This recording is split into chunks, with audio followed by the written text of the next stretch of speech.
Bonsoir à tous, c'est Club de l'Actu, cette émission qui revient sur les faits marquants de l'actualité de la semaine qui s'achève. C'est avec beaucoup de ravissement que nous vous retrouvons et que nous vous savons nombreux devant la lucarne joyeuse pour suivre cette émission. On s'intéresse à l'actu donc de la semaine. Après l'arrestation en Guinée du salafiste mauritanien Saleh Ould Cheikh et son rapatriement dans son pays d'origine, les autorités guinéennes sidérées comme des fondeurs de cloches. Leurs homologues de la Mauritanie ont ignoré les efforts des services de sécurité de la Guinée dans l'arrestation de cet individu présenté comme dangereux, tirant ainsi toute la couverture des opérations qui ont permis cette arrestation vers les leurs et démentant au passage le président guinéen Alpha Condé. Faut-il parler d'ingratitude de la part des Mauritaniens? La Guinée est-elle plus que jamais dans le viseur? Quid des dispositions prises et envisagées par la Guinée pour faire face à la menace terroriste? Nous posons le débat dans cette émission. Le gouvernement Mamadi Youla face à son premier test grandeur nature. L'équation, comment faire face aux revendications syndicales, notamment en ce qui concerne la question de la baisse du prix du carburant avec un budget serré. Baouri de retour en Guinée ce dimanche, le numéro 2 de l'UFDG rentre au pays après 4 ans d'exil et un retour rendu possible au gré d'une grâce présidentielle. Avec quel bout de la lorgnette faut-il envisager l'avenir de l'UFDG avec ce retour? Bienvenue à tous pour faire le débat. Nous avons invité pour vous M. Moussa Djoumessi. Il est consultant, il est économiste. Bonsoir M. Djoumessi. Bonsoir Bakar. Bienvenue dans cette émission. Merci. Également sur ce plateau à l'extrême droite, Ibrahima Souri Diallo, journaliste indépendant connu sous le nom de Debek. Bonsoir M. Diallo. Oui, bonsoir Bakar. Bienvenue bonsoir, dans cette émission. Lamine Monyouma Sissé, très régulier sur ce plateau, journaliste à Djigui FM. Il est également avec nous ce soir. Bonsoir M. Sissé. Bonsoir Bakar et bonsoir aux téléspectateurs. Bienvenue dans cette émission. Et le co-animateur Mohamed Mara, journaliste ici au groupe Adafo Média, il est avec nous. Mohamed Mara, bonsoir. Bonsoir. Bien, avec vous, M. Diallo, on s'intéresse, pour ouvrir, on va parler d'abord de Soriba Sorel Kamara, feu Soriba Sorel Kamara, qui a été inhumé vendredi, ici même à Conakry. On a noté tout de même l'absence de l'opposition à ces obsèques. Alors là, c'est inimaginable parce que Soriba Sorel a été d'abord de l'opposition avant, je pense, d'être dans le gouvernement d'émigrer vers la mouvance. Justement, il était dans l'UDG avant d'intégrer le parti au pouvoir. Non, l'UDG. Il est venu à la Fiancée dans la mouvance. Non, l'UDG était considéré tout au départ comme un parti. Non, la mouvance. Non, écoutez, je vous dis tout au départ. L'UDG a rejoint la Oui, mouvance. mais à sa création, c'était un parti de l'opposition. Je pense qu'au départ, ce n'était pas un parti qui a été créé pour, en tout cas, rallier le pouvoir. C'est après, au fur et à mesure, que l'UDG a rejoint le pouvoir, le parti au pouvoir. C'est à la faveur des élections législatives, notamment, Justement. que des législatives de 2013, oui, que l'UDG, donc le parti auquel appartenait Feu Soriba Sorel, a rejoint le camp présidentiel. Non, Mais absolument, Non, sur la base d'un protocole d'accord. 2010, Eh bien, ce parti a appartenu à la mouvance présidentielle. bien. Depuis 2010. Je suis d'accord. Bien. Ok. Juste pour rafraîchir Non, les mais mémoires. on ne va pas revenir sur ces détails. Ce qui est important que je tout de sais même, on a Soriba- noté l'absence des cadors de l'opposition à ces obsèques. Justement. Tout comme on a remarqué aussi l'absence du chef de l'État lors des obsèques de Gandhi. Alors, Ok? mais plus globalement, qu'est-ce que vous a... Non, ce monsieur, moi je l'ai connu. avec quel regard vous avez suivi ces obsèques depuis son décès à la clinique Ambroise Paré jusqu'à cette inhumation? Qu'est-ce que vous avez observé? Non, surtout je veux parler de l'homme que j'ai connu au collège et au lycée Coléa, qui enseignait la géologie, une matière qui concerne les animaux. Et c'est un monsieur dynamique que j'ai vu, qui aimait bien son travail, qui nous enseignait, parce que moi il m'a enseigné aussi, il était vacataire. Et je me souviens qu'après, souvent les cours qu'il donnait aux élèves, il venait organiser des petits débats parce qu'il aimait discuter, il aimait échanger avec les élèves. Il venait nous rencontrer et à chaque fois, il nous laissait une image. C'était un grand bavard, c'est un monsieur que j'ai connu aussi à Dixit, non loin des rails, en tout cas du côté de, si vous avez remarqué, de l'endroit qu'on appelle Avaria. Et il a appartenu à la troupe fédérale de Conakry. Il a, je crois, à un moment donné, abandonné l'enseignement pour rejoindre le pouvoir de Lansana Conté avec le PUP, où il a été président, en tout cas secrétaire général de la jeunesse du PUP. Et je pense que c'est de là qu'il a été finalement retenu parmi les députés du PUP à l'Assemblée. Il a, après, là, je crois quelques mois avant la mort de Conté, il avait, je pense, si je me souviens bien, repris encore à enseigner un moment. Et quand les militaires sont arrivés au pouvoir, je me souviens bien, Dadis l'a destitué. Il était gouverneur de la ville de Conakry à la mort de Conté. Donc, quand Dadis est arrivé, comme je le disais, il l'a destitué. Il est resté là, il est allé rejoindre Mamadou Sylla pour créer l'UDG, où il était secrétaire général du parti. Donc, le gouverneur, je pense, c'est un gouverneur, si vous voulez, qui a été toujours là pour, en tout cas, participer à toutes les activités politiques du pays. Ça, je l'ai connu dans ce cadre. Il a eu une carrière pleine. Pleine, assez riche, et c'est un monsieur qui a été toujours dynamique dans les mouvements JRDA, au temps de Sékou Touré, et dans les mouvements de jeunesse à l'époque. Et je pense que ce monsieur a servi la nation. Il fallait vraiment lui réserver ce qu'il méritait. Cela n'a pas été le cas chez l'opposition, comme vous l'avez dit, mais ce que je sais, il méritait quand même d'être comment je peux qualifier d'être accompagné de cette façon à sa dernière demeure. L'ensemble de la classe politique. Bien. Est-ce qu'on peut dire que c'était des obsèques dignes d'un gouverneur de la ville de Conakry? Oui, j'ai vu des images à la télévision nationale de ces obsèques. J'ai compris d'abord que la RTG elle-même avait rectifié le tir. Rappelez-vous, nous critiquons à Serp au décès quand même de Soriba Sorel Camara, qui n'avait pas bénéficié de la couverture médiatique qui s'imposait. Par exemple, il n'y avait même pas eu d'effort dans la couverture de ce décès-là, ne serait-ce que de reprendre sa biographie. C'est quelque chose que nous avons dénoncé dans les grandes gueules, mais je remarque quand même que la RTG a fourni assez d'efforts le jour de l'inhumation de Soriba Sorel. Et également, j'ai l'impression que le gouvernement finalement a entendu. Parce que le premier jour, quand on allait un peu chez lui, c'était un peu la débandade, c'était le désordre. Et voilà. Mais je note quand même que chez lui, des personnalités de l'opposition sont venues. C'est le cas de Cellou Dalein Diallo. De son épouse. De son épouse également, qui est venue à Dialematou, à son domicile. Mais oui, c'est vrai quand même qu'aux obsèques, l'opposition a brillé de son absence. Mais le plus important, à mon avis, c'était les hommages officiels. D'un homme quand même qui a appartenu à l'appareil de l'État. Et j'ai aimé la mobilisation finalement des préfets et gouverneurs, puisque c'était l'un d'eux et pas le moindre.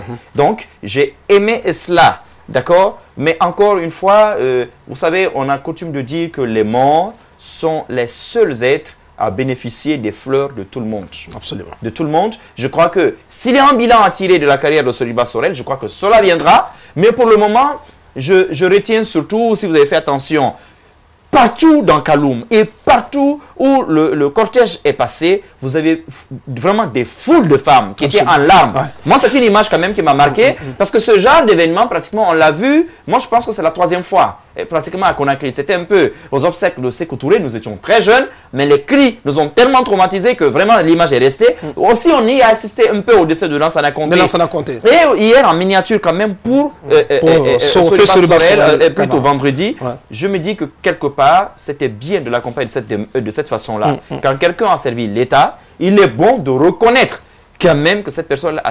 Mais ça ne doit pas s'arrêter là. Bien. En Guinée, on a pour habitude d'oublier les familles de toutes ces illustres, de tous ces illustres disparus. Rappelez-vous encore la famille du général Kéléfa Diallo, ancien chef d'État. La famille même de feu Lansana Conté également. La famille de feu Lansana Conté aujourd'hui qui est à couteau tiré devant les tribunaux. Une épouse a divorcé par-ci. De l'autre côté, il y a des procès interminables. On accuse même des proches du pouvoir actuel d'essayer de démanteler cette famille-là pour récupérer pratiquement le peu de biens que le général a laissé. Je crois quand même que ça doit donner... C'est assez immonde ça.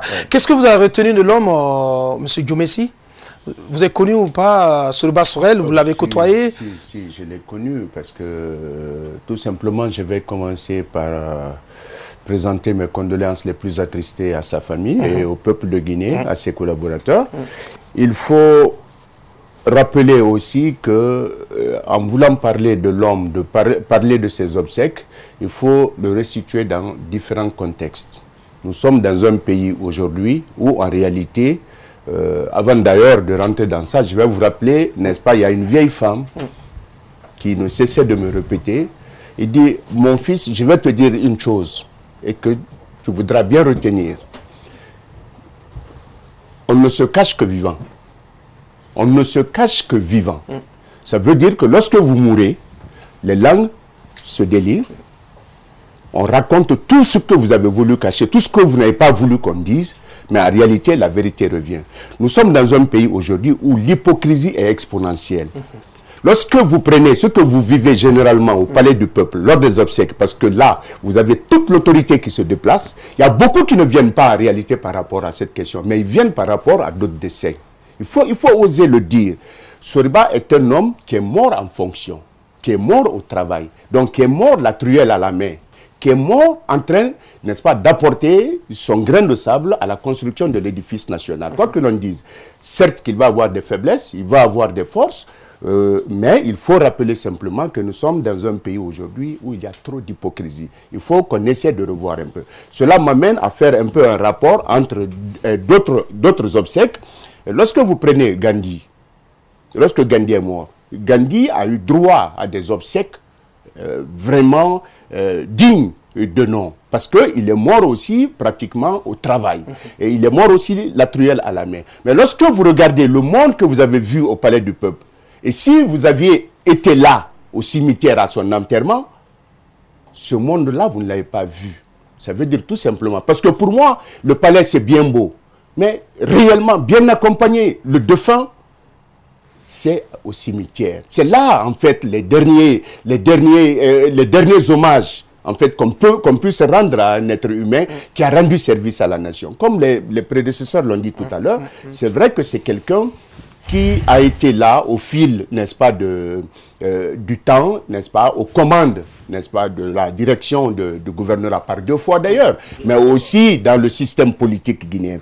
Donc il faut simplement le resituer, savoir que lorsque vous êtes en fonction aujourd'hui, vous mourrez, vous avez beaucoup plus d'affluence que si vous avez rendu énormément de services à ce peuple, vous mourrez, vous n'êtes pas en fonction, vous n'aurez pas les mêmes affluences. Ça, c'est une différence aujourd'hui qui s'établit. Ça veut dire simplement que nous sommes dans un contexte où il y a d'autres facteurs qui influent beaucoup sur le comportement des uns et des autres. Mais il y a lieu de resituer les hommes et de leur dire. J'aime le dire qu'aujourd'hui, lorsque vous allez mettre un mérite républicain en jeu en République de Guinée, à donner à un Guinéen, vous ne pourrez l'offrir qu'à titre posthume.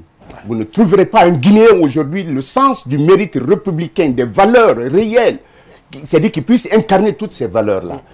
Vous comprenez? Donc c'est dire tout simplement que c'est des hommes qui sont morts, c'est des mortels comme nous. Ils sont morts, nous reconnaissons ce qu'ils ont fait, nous leur rendons hommage, mais il n'y a pas lieu vraiment d'assimiler ça aussi à de la flagonnerie, n'est-ce pas, à de l'hypocrisie. Il y a simplement à ramener cet homme dans ce contexte normal, lui rendre hommage, reconnaître qu'il est mort au travail. Au prorata du juste, de son juste. Il y a beaucoup qui meurent dans l'anonymat ici à Boubacar, qui ont rendu d'énormes services à ce pays. Donc il y a lieu une fois de plus qu'il y ait cet éveil de conscience, qu'il y ait cette prise de conscience et que réellement on puisse désormais comprendre comment vraiment restituer tout le monde dans son contexte normal. Bien, Dieu merci. Un mot rapidement sur Soriba Sorel avant de parler du Sili local qui joue au Rwanda. Oui, je retiens 2 choses de Soriba Sorel. Sa loyauté à la hiérarchie. Il y en a d'ailleurs qui parlent de dévotion à la hiérarchie. On ne le dira jamais. Soriba Sorel, il était d'une loyauté d'airain, comme on peut le dire. Justement. Et l'autre chose, c'est que Soriba Sorel, ce que je retiens également de lui, c'est son opportunisme progressiste. Soriba Sorel savait choisir son camp au moment bien indiqué. Nous savons, quand nous revisitons le parcours politique de l'homme, on se rendra compte aisément qu'il a été toujours du camp des vainqueurs. Et il a su s'intégrer dans ce camp-là. Donc ça, c'est un côté important de l'homme. Ce n'est pas donné à tout le monde, mais Soriba Sorel a su le faire de son vivant. Et donc, les hommages qui ont été rendus à l'homme, c'est les hommages à la hauteur de la personnalité. Les hommages mérités. Quelqu'un qui s'aimait s'appeler lexicologue. Et donc, Soriba Solution Camara. Soriba Solution Camara. Et voilà, on ne saura le dire tous, et tous les superlatifs qu'il aimait accompagner de son nom. Et donc, je dis bien, Soriba Sorel, sa mort va laisser un vide un vide, notamment auprès des personnes qu'il a servi. Et parce qu'il les a servis avec loyauté. Mais ce que je n'ai pas aimé, c'est ce témoignage de Kiridi Bangoura. Comme il l'a rappelé, doyen, tout à l'heure, il faut qu'on transcende ce complexe-là, de ne rappeler le mérite des gens que quand ils sont décédés. Et moi, j'ai écouté Kiridi Bangoura, qui doit être un compagnon de très longue date de Soriba Sorel, qui doit le connaître, qui dit que Soriba Sorel a été pour beaucoup dans la libération du professeur Alpha Condé. Moi, je ne l'ai pas su, je ne le savais pas. Mais il devait le dire plutôt de son vivant. Ça pouvait renforcer l'homme. Parce que tout ce qu'il cherchait... C'est ma première information. Je la prends avec vous. Oui, tout ce qu'il cherchait, Soriba Sorel, ces derniers temps, c'est comment se faire aimer par le professeur Alpha Condé. C'était sa façon de faire. C'était sa façon d'être, Soriba Sorel. Mais malheureusement, on ne l'a pas dit. C'est maintenant, à titre posthume, qu'on va le lui reconnaître. C'est vraiment dommage. Ce qui est assez regrettable. On reste avec vous, Lamine. On parle du Sili local, du CHAN Rwanda 2016. Le Sili local, une équipe qui court derrière ses adversaires. Moi, je vous dis que l'AP Bangoura est en train de faire un très bon travail au Rwanda. Eh bien. Oui, je connais bien cette équipe nationale locale. Vous savez, et pourtant, on a entendre certains journalistes qui sont présents là-bas. J'ai écouté à Blaïba, j'ai écouté aussi Isiaga de la RTG, qui ont en tout cas regretté le fait qu'ils n'utilisent pas suffisamment les bons joueurs au moment où il le faut. Est-ce que c'est un reproche qui revient contre l'AP Bangoura? Oui. Il semble que c'est ce même reproche qui lui était fait quand il était entraîneur de Orea. Moi, j'ai été surpris d'apprendre cela de nos confrères, et parce que ce n'était pas le même langage quand on était là. Et à la publication de la liste, nous étions tous là, on connaît la plupart des joueurs, parce qu'ils évoluent tous dans le championnat. Mais tenez-vous bien, c'est des joueurs qui ne sont pas à 80% titulaires dans leur club. Et quand l'AP a fait la liste, tout le monde, il n'y avait personne, il n'y avait aucun autre joueur qui pouvait figurer dans cette liste et qui n'a pas été sélectionné. Peut-être la polémique c'était autour du troisième gardien, heureusement pour lui, qui a été finalement sélectionné après le forfait de Séguélé, le troisième gardien. Je vais parler de Nouan Condé, le gardien de Satellite FC, qui est un international. Donc il y a eu assez de polémiques autour de sa non-sélection. Mais tous les joueurs qui sont présents aujourd'hui, ce sont des joueurs qui sans doute sont les meilleurs du championnat national. Mais malheureusement, le quoi c'est quoi? C'est que ces joueurs-là ne sont pas titulaires dans leur club ici. Et parce que le Orea Athletic Club de Conakry et l'ASK ont ravi la vedette à tous les autres clubs. Chacun de ces clubs compte plus de 7 joueurs dans cette équipe nationale locale. Mais la plupart des joueurs sur lesquels nous comptons, qui pouvaient nous permettre d'aller en avant, ne sont pas titulaires dans ces clubs-là. Et donc, l'AP Bangoura avait un boulot, un grand boulot. Un boulot qu'on pouvait imaginer qui pouvait aboutir à ce résultat que nous avons eu contre la Tunisie et ce nul que nous avons épilé contre le Niger. Et parce qu'on se disait comment mettre en forme, comment mettre en état ces joueurs qui n'ont pas assez de temps de jeu. Et donc, il a demandé à ceux qu'on en a parlé ici, quand il a demandé à la Ligue professionnelle de suspendre le championnat pour qu'il puisse se consacrer à ces joueurs. Il a pris tout le temps avec ces joueurs et on a vu ces joueurs-là, on n'a pas l'impression que c'est des joueurs qui n'ont pas eu assez de temps de jeu, il faut le reconnaître. Mais ceux qui il a bâti une équipe il a bâti une équipe, il faut le lui reconnaître. Mais ce qui est encore impressionnant... Mais ce qui est dommage, Lamine, c'est ce Sili local là, qui court toujours vers l'égalisation. Attendez, je vais vous dire, le Sili national local a joué contre des équipes qui sont des habitués de la compétition. Il faut rappeler que c'est notre première participation, ça c'est une chose. Deuxième chose, les joueurs qui sont là, c'est leur première fois d'affronter une compétition internationale. À part les clubs, même dans les clubs, ils ne sont pas titulaires. Ils ne jouent pas, ils observent à partir du banc les matchs de leurs collègues. Mais comment voulez-vous que ces gens-là, qui ont été fabriqués, qui ont été préparés, qui n'ont pas été encore mûrs à affronter cette compétition, qu'on vient de demander du miracle à ceci? C'est vrai qu'il y a des imperfections, il a rappelé, il y a des choses à corriger, mais il n'y a pas grand-chose à reprocher à l'entraîneur. Ce que le Sili national local a fait, je le dis et je le réitère, je le dis à qui veut l'entendre, moi, à mon avis, je suis satisfait de cette performance, même s'il est éliminé à ce stade de la compétition. Parce qu'on ne pourrait pas l'imaginer. Parce que moi, je connais bien cette équipe. Je parle à ma qualité de journaliste sportif qui suit tous les week-ends les matchs du championnat et qui connaît individuellement ces joueurs. Quoique Lamine, on va passer la parole à Ibrahima Sow. Non, mais écoutez, moi, j'ai suivi... C'est quand même assez mal engagé, en tout cas, malgré ce double nul, c'est assez compliqué pour le Syli local. Suivi ce match, c'est les 2 matchs du Syli. Je ne comprends plus Lamine. C'est pourtant un spécialiste des questions de sport. Nous avons vu le Syli courir derrière ses adversaires pour égaliser ou pour en tout cas tenter de marquer les buts. Contre le Nigeria, le Syli a contre la Tunisie a couru par 2 fois. Et comme le Niger qui est à sa portée, le Niger était quand même à sa portée. Nous avons vu durant les 15 dernières minutes le Syli qui pouvait battre le Niger. Moi, ce que j'ai remarqué, c'est que c'est un lapé limité, un entraîneur qui n'a pas de vision. Non, vous avez parlé, on vous a laissé parler. Respecte mon opinion, souffre avec mon opinion. Mais ce monsieur, malgré la formation qu'il a suivie en Europe, a des lacunes. Nous avons remarqué que l'équipe qui jouait hier contre le Niger, les meilleurs joueurs étaient sur le banc.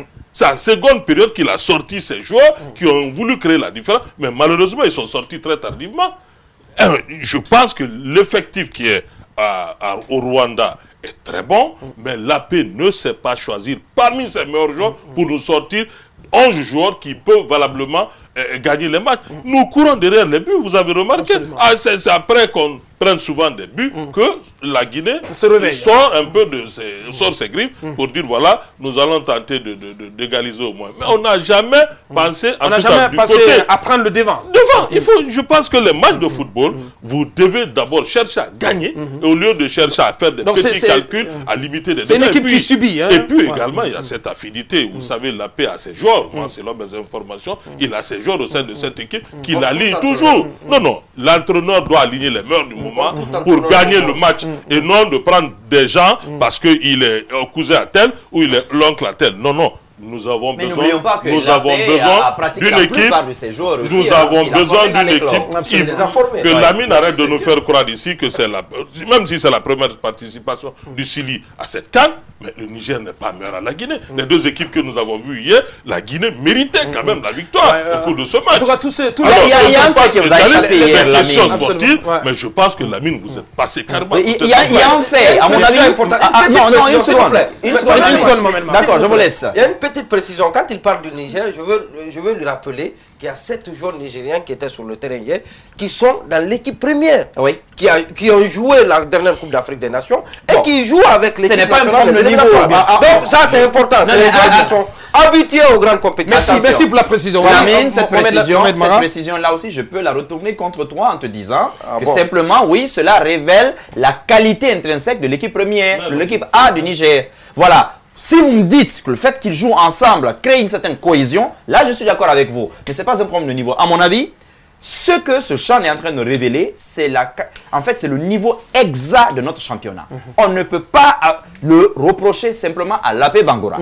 Il a la matière qui a été moulée dans notre championnat. C'est ce niveau qu'il a amené. Des joueurs qui n'ont pas pu briller dans leur propre club en Guinée. Mais puisqu'il faut envoyer des joueurs guinéens, alors qu'est-ce que vous voulez? C'est qu'il faut peut-être aussi Mohamed Mara, parce que vous parlez de championnat, c'est vrai que les joueurs qui sont au Rwanda, ils n'ont dans les jambes que 2 journées de championnat ou 3 journées maximum. Oui, dans les jambes. Ça peut être un handicap aussi. Dans les jambes, oui, c'est un handicap. Et la préparation... Il y a un problème de calendrier. La préparation a été également courte quand même. Un mois du côté de l'Afrique du Sud, ce n'est pas suffisant pour des joueurs qui n'appartiennent pas forcément aux mêmes écuries au quotidien. Et quand on sait que la plupart d'entre eux sont des joueurs de banc, c'est un problème. Mais de l'autre côté, parce que moi j'ai suivi et j'alternais entre la télévision rwandaise qui émettait en anglais et la télévision nigérienne. Je me suis coupé volontairement des commentaires des Guinéens parce que je savais que les reportages n'auraient pas reflété forcément la vraie vision de ce qui se passait sur le terrain. J'ai voulu écouter ce que les autres disaient. Mais à la mi-temps, rappelez-vous, il y avait déjà 3 joueurs nigériens de blessés. C'est pas si vous avez fait attention. Les 3 joueurs nigériens étaient déjà remplacés à la mi-temps. Il y avait déjà un pépin physique déjà au sein de l'équipe nigérienne. Il y avait également un problème de niveau. Parce que ceux qui étaient rentrés étaient, disons, d'un cran au-dessous du niveau des titulaires. C'était connu. Et tous les commentateurs nigériens, hier, vendredi, se disaient, mais écoutez, tout ce qu'on peut faire maintenant, c'est de limiter les dégâts.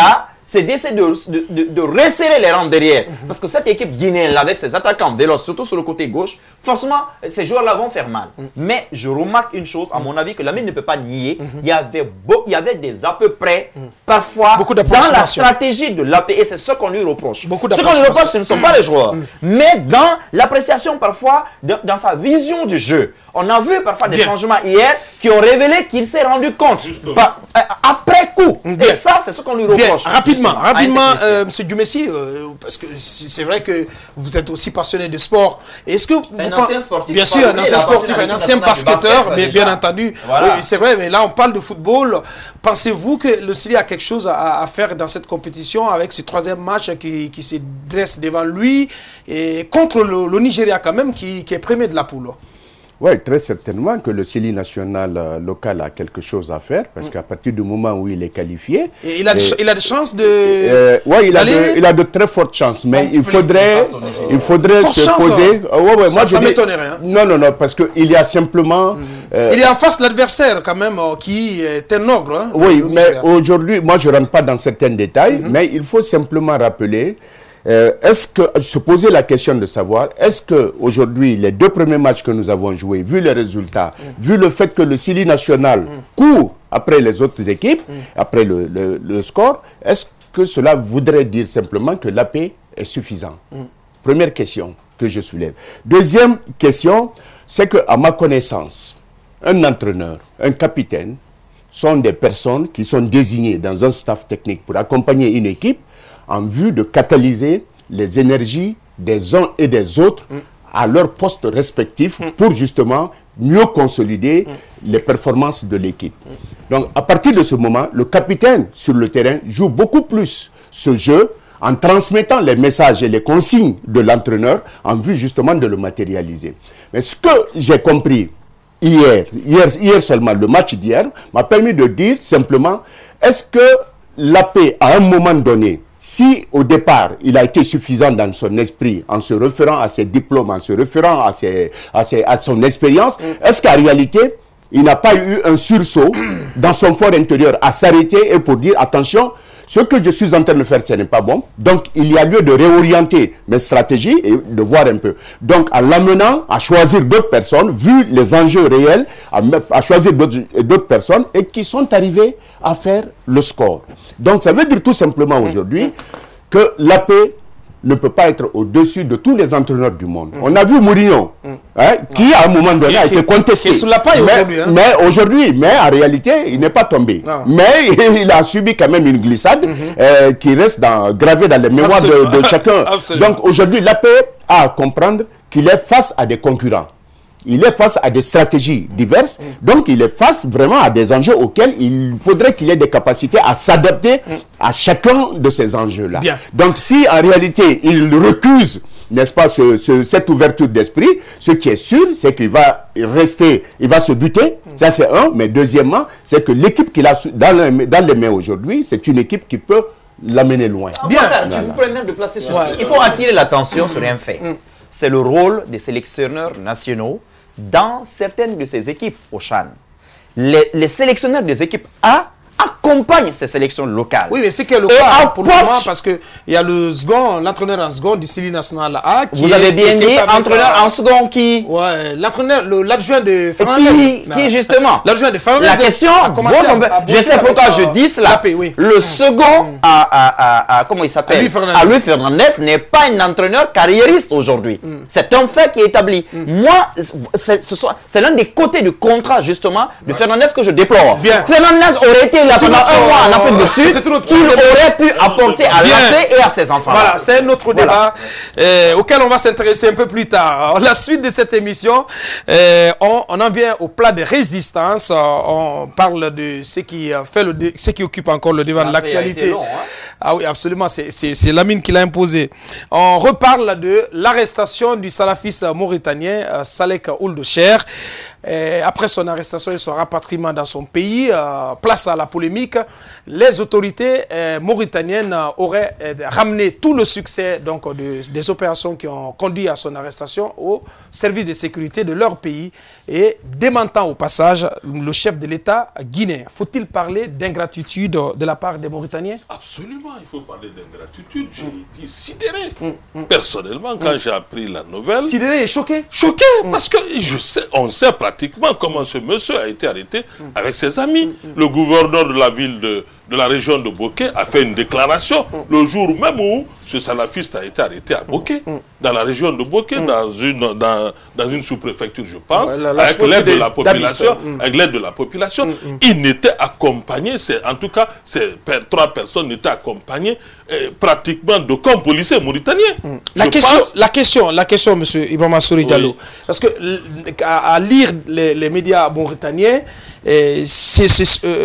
les autorités mauritaniennes estiment que ce sont les services de sécurité mauritaniens qui ont mis le grappin sur le salafiste et son complice. Mais Aboubakar, c'est archi faux, c'est un gros mensonge du gouvernement mauritanien.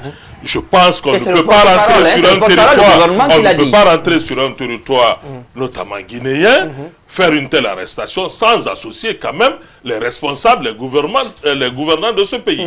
Je pense que ce qui s'est passé du côté de la région de Boké, c'est à mettre à l'œuvre des services de sécurité guinéens, notamment de la gendarmerie guinéens, qui ont quand même participé à l'arrestation de ce salafiste qu'on ne connaissait même pas au départ. Il a fallu des enquêtes, il a fallu l'intervention, je pense, du consul de la Mauritanie à Bissau qui a donné l'information aux autorités guinéennes parce que le fugitif était recherché depuis un certain moment. Donc la Guinée avait été informée avant son arrivée puisqu'ils sont arrivés sur moto et la Guinée a pris des dispositions pour arrêter ce salafiste. Moi je regrette une chose, je pense qu'on n'aurait pas tout de suite expédié ce monsieur, il fallait le garder là au moins, ne serait-ce que pour des questions d'enquête. On aurait approfondi des enquêtes autour de lui pour savoir réellement pourquoi il est venu en Guinée. Parce que ce monsieur, je pense, cherchait à fuir et non à organiser des attentats ici, comme l'on dit hier, des intervenants dans l'émission de Monument. Bien. Mohamed Mara? Je suis d'accord avec Debek. Il y a une chose que je déplore parfois dans la presse guinéenne, malheureusement, c'est parfois l'incapacité de certains journalistes qui écrivent à, disons, faire des rapprochements entre plusieurs sources, d'analyser la situation et de tirer leurs propres conclusions. Tout le monde pratiquement s'est mis, la plupart des sites internet que j'ai lus sont mis à reprendre des extraits des sites et de la presse mauritanienne. Ils ont oublié une chose, ce n'est pas la presse mauritanienne qui a donné cette information. Il s'agit du ministre porte-parole justement du gouvernement mauritanien qui a tenu ce discours, qui a dit que ce sont les services de sécurité de son pays qui sont venus arrêter, notamment ce terroriste Salek ici en Guinée. Ce qui n'est pas vrai. Si les FDS mauritaniennes étaient aussi fortes que ça, je rappelle une chose, la première chose, comment cet homme-là a pu s'échapper d'une prison de haute sécurité après une simple visite de sa femme, en ayant la tenue, en empruntant la tenue d'un vigile de la prison. Alors, c'est vraiment une moquerie parce que monsieur, je vais terminer. Le porte-parole lui-même dit qu'il a réussi à s'échapper en se déguisant en femme. Non, en policier, c'est ça qui a été établi finalement, parce que je vous rappelle que le GIGN de la Mauritanie est arrivé en Guinée, juste quelques heures seulement après l'arrestation du monsieur, quand le président Alpha Condé lui-même a informé ses autorités. Mais n'oublions pas comment les Guinéens ont été informés. C'est du côté de la Guinée-Bissau où le monsieur avait commis des méfaits. Parce que l'arme même qui a été retrouvée sur lui, il l'a achetée à Bafata, en Guinée-Bissau. Ce sont les transporteurs de ces pays-là qui ont informé leurs collègues guinéens. Attention, il y a des jeunes qui sont partis sur moto et nous pensons que ce sont des grands bandits. Au début, on pensait que c'était des bandits.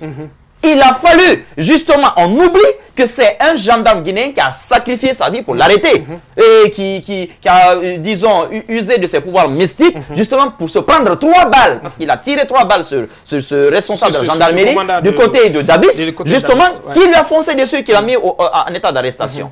J'ai parlé personnellement avec des officiers guinéens qui l'ont auditionné ici à Conakry, qui l'ont accompagné jusqu'à l'aéroport. Quand le GIGN, les éléments de GIGN mauritaniens sont arrivés, lui-même il a dit à l'un des officiers guinéens, écoutez, vous voyez celui qui saute là, parce qu'il paraît que le monsieur était tellement pressé qu'il sautait par-dessus les marches de l'avion.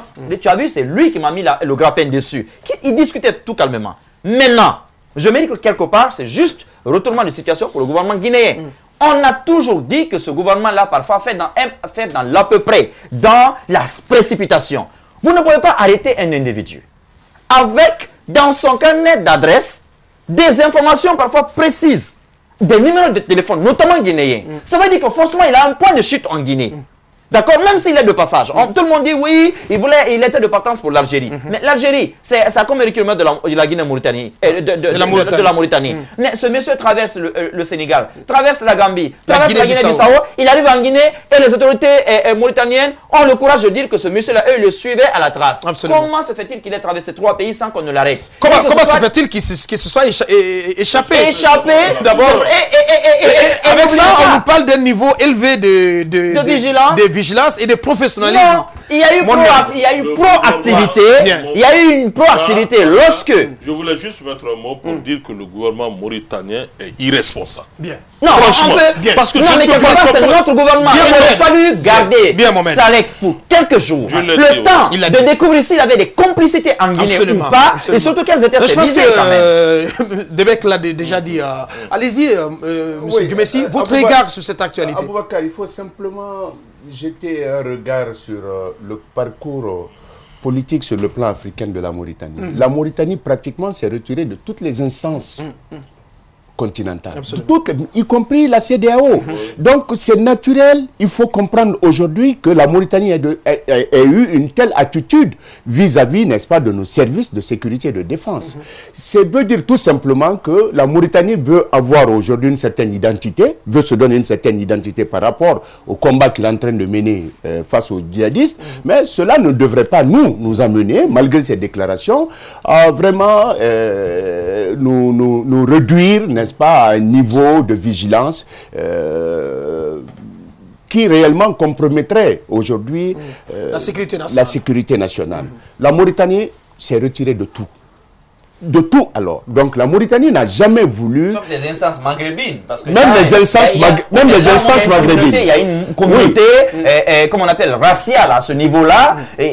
On sait déjà qu'il y a un problème racial même à l'intérieur. C'est pour dire simplement, Mohamed, que c'est un pays aujourd'hui qui est d'un particularisme désuet, en quelque sorte. Donc qui est en train de se reconstruire, qui est en train de revenir sur la scène. Non, moi je ne suis pas du tout surpris parce que je connais un peu, si vous voulez, la marche de la Mauritanie. Mais ce qu'il faut rappeler, c'est que c'est une occasion pour les Guinéens aujourd'hui de réunir des capacités, mais surtout des capacités de résilience, en vue de mettre en place des dispositifs sécuritaires d'information. Deuxièmement, lorsque de tels actes se sont passés sur un territoire, à un moment de turbulence planétaire, surtout face aux djihadistes, il est très important qu'on tienne informés les populations sur le déroulement, mais aussi sur la position du gouvernement, pour que les uns et les autres, mais surtout prennent part. Quand vous regardez aujourd'hui, pour baisser simplement le prix du pétrole à la pompe, le gouvernement nous fait comprendre qu'ils sont en train de se réunir, les différents acteurs, alors que là, ils ne se sont pas réunis face à la question de sécurité nationale. C'est que ça cloche quelque part quand même, qu'ils ne nous prennent pas pour des canards sauvages. Des canards sauvages, qui comprennent que aujourd'hui, s'ils sont en train de conduire les destinées de ce pays, c'est parce que le peuple a eu confiance en plaçant en eux une certaine confiance. Donc, le retour que le peuple attend, c'est de les informer, c'est de situer le peuple là où il faudrait qu'il soit situé. Donc, il ne faudrait pas aujourd'hui qu'ils passent ça sous une main molle pour faire croire que oui, ils ont pris des décisions. Non, c'est un problème extrêmement grave qui méritait, n'est-ce pas, d'être, comme Mohamed l'a dit tout à l'heure, un numéro de téléphone guinéen saisi sur le djihadiste. Ça veut dire qu'il avait un point de chute. Il y avait bien un point de chute. Et par rapport à ça, il y avait lieu sincèrement de mieux, c'est-à-dire d'avoir le maximum d'informations de ce djihadiste en vue justement de... Non, il a été cuisiné. Bien. Le djihadiste a été cuisiné avant qu'il ne prenne son vol pour aller. Non, peut-être qu'on l'aurait gardé, mais c'est qui reste évident. Mais il y a combien de spécialistes de terrorisme pour interroger ce cas-là? a eu assez d'informations sur ce djihadiste avant de l'expédier vers la Mauritanie. Oui, mais quelqu'un qui est djihadiste, depuis le milieu des années 2000, c'était depuis son adolescence quand même, il a subi un lavage de cerveau. Et pour ceux qui l'ont approché, vous avez suivi par exemple commandant Barry, ici sur nos antennes, qui disait, écoutez, que ce monsieur, il fait peur simplement parce qu'il est d'une sérénité à déconcerter même ceux-là qui l'interrogeaient. Absolument. Il était extrêmement serein, il était prêt à mourir. Voilà. C'est un individu. On ne peut pas interroger un homme comme ça en quelques heures. Il fallait quand même le garder. Surtout qu'il y a c'est un des individu assez de dangereux. complicité. Lamine sur la Monument, Guinée. c'est ouais, Quand Lamine même. Monument. Oui, c'est vrai qu'on a tous suivi. Vous êtes aussi choqué, comme Debek, par l'attitude de la Mauritanie? Non, pas par l'attitude de la Mauritanie, mais plutôt par l'attitude de la Guinée. Je suis d'accord. Parce que moi, j'ai été très surpris d'apprendre qu'aussitôt le terroriste, le présumé terroriste ou le terroriste arrêté, qu'il a été expédié en Mauritanie, rapatrié. Et que c'est d'ailleurs le président Alpha Condé qui a pris son téléphone juste après pour appeler son homologue. Et peut-être pour lui dire, bon, j'ai un cadeau, j'ai le cadeau de l'année pour vous. Et on peut le comprendre parce qu'il a rappelé que Mauritanie n'est dans aucune organisation africaine, mais il y a l'OMVS où la Mauritanie partage avec l'espace OMVS qu'elle partage avec la Guinée. Absolument. Et le président Alpha Condé est le président de cette organisation. Donc peut-être le président a estimé qu'il faut faire plaisir, il faut faire plaisir à son homologue avec qui il partage. Il était là il n'y a pas longtemps. Oui. Quelle convention ni la Mauritanie à la Guinée pour agir de telle manière par rapport à une telle question? Non, mais il relève tout simplement la bonne foi d'Alpha Condé. Oui. Non, attention, il a été dit. On a suivi ici les porte-paroles des services de sécurité qui ont dit que le monsieur représentait une sorte de patate chaude et que pour le moment, on n'était même pas sûr d'avoir suffisamment de moyens pour le garder en toute sécurité en Guinée. Je crois que l'aspect sécuritaire a beaucoup pesé dans la précipitation du gouvernement guinéen à le renvoyer, disons, dans son pays d'origine. Ça, c'est dommage. Oui. Et donc la Mauritanie a pensé, parce que quand on écoute la conférence de presse ou quand on lit le compte rendu de la presse mauritanienne, de la conférence de presse animée par le porte-parole du gouvernement mauritanien, on a l'impression que tout a été presque fait par la Mauritanie. Et tout a été fait, le renseignement a été donné par la Mauritanie. Et il y en a qui a été simplement arrêté sur le territoire guinéen. Il y en a d'ailleurs qui faisaient un rapprochement entre l'arrestation de Salek et l'arrestation d'Abaoud en France, où les services de renseignement marocains ont été d'un apport considérable pour cette arrestation. Et donc la Mauritanie a estimé que tout a été fait par elle, et c'est la Guinée qui a parachevé certainement le travail. Et donc serait frustré le fait que le président de la République, dans son interview, n'aurait pas signalé cela. Donc n'a pas signalé cela, n'a pas parlé de l'apport des services de renseignement mauritaniens dans un monde où chacun veut se tailler une part de lion dans ce qu'on appelle la lutte contre le terrorisme, ou se montrer, se mettre au soleil par rapport à l'efficacité que les pays développent à lutter contre le terrorisme. Et donc sûrement que c'est ceux qui auraient frappé l'orgueil des Mauritaniens, et que cette conférence de presse, que je trouve très maladroite, a été organisée par le ministre des Affaires étrangères et le porte-parole du gouvernement mauritanien. Du cas guinéen, il y a Mara qui a dit quelque chose qui me paraît important, et c'est le lieu pour le gouvernement guinéen d'y réfléchir, c'est important. Tu sais, on a souvent dit que le terrorisme est une réalité aujourd'hui. La menace, elle est permanente, elle est imminente dans tous les pays ouest-africains. On se souvient de ce rapport qui a été élaboré par les services de renseignement tout dernièrement, qui mettent en garde les grandes capitales ouest-africaines qui seraient menacées d'attentats, de frappes djihadistes. Et donc ça, c'est une réalité, et par coïncidence, il y a cette arrestation qui se passe dans notre pays. Mais malheureusement, nous ne sommes pas préparés.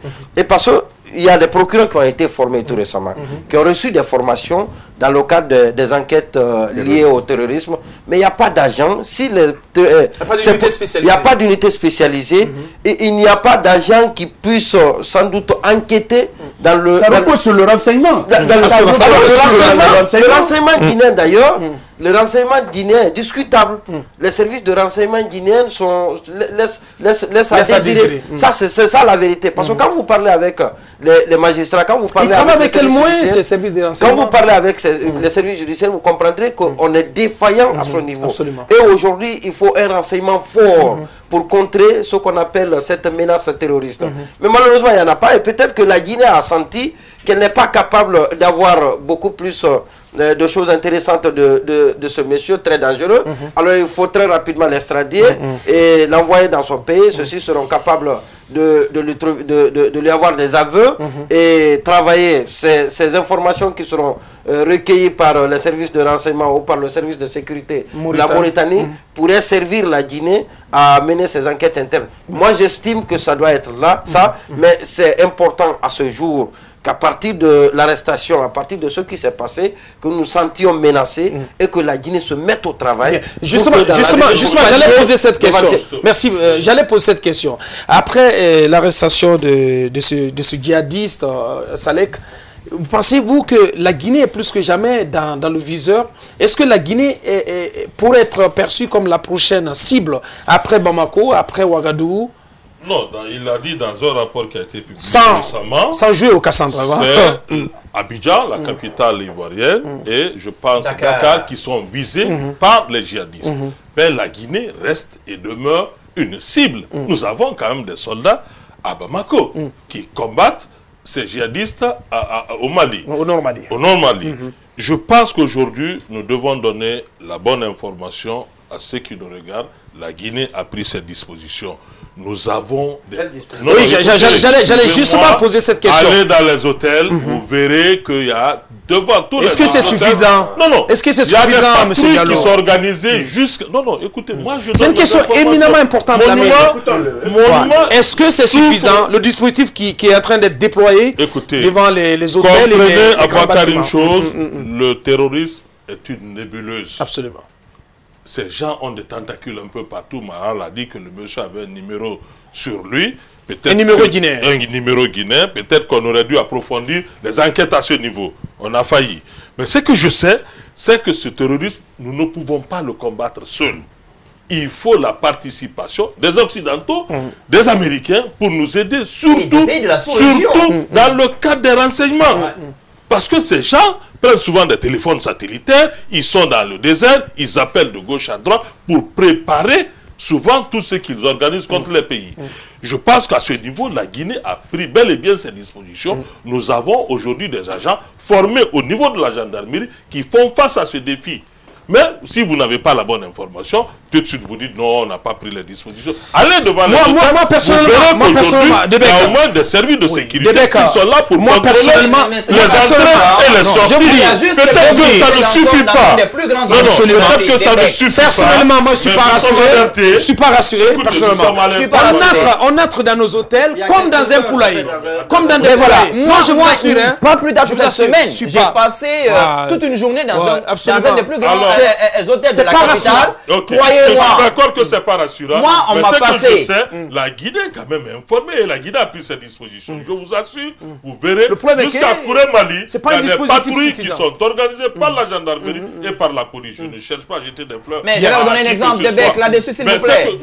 J'ai traversé la ville de Conakry il y a quelques jours également, il y a quelques semaines. La ville, ça m'a fait peur.